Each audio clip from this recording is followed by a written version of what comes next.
Hello, magandang hapon mga kabarya. Ang ating tatalakayan ngayong hapon ay yung ating antique na coins na ganito ang hitsura. So yan po ang ating tatalakayan ngayon mga kaibigan.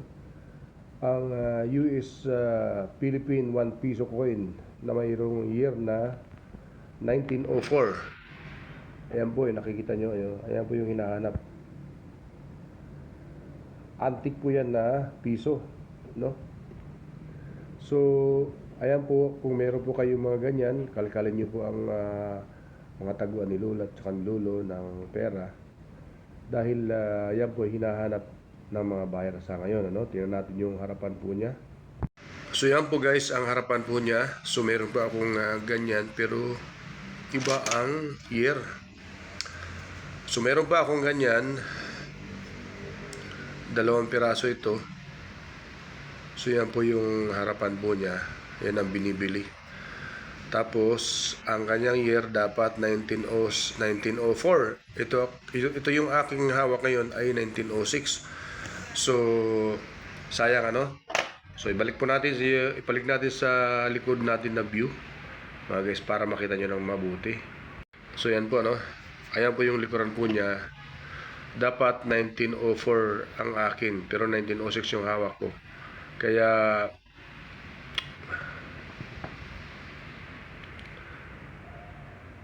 sablay, ano? Sayang yung akin, ano? 1906 ang hawak ko. Ang kinakailangan naman ay 1904. So ngayon guys, baka meron po kayong ganyan. Binta nyo na. Ayan, oh. So ang halaga po niya ay tumataginting na, ayan, 12,500. Yan, tingnan natin.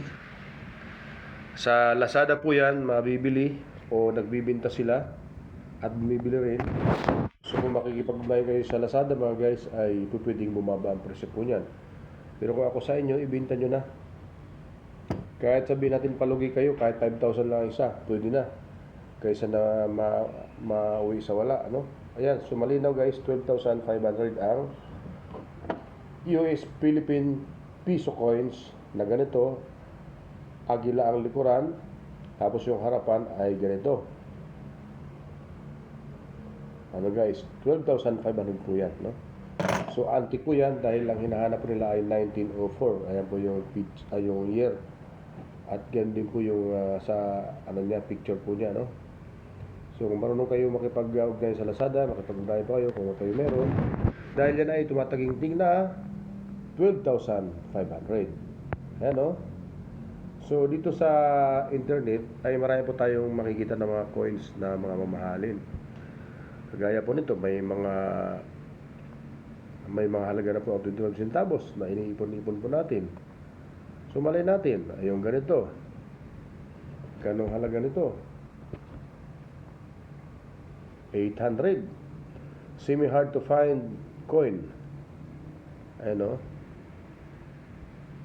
Ayan, so sana meron kayong natutunan guys, ano, na ang ating mga coins ay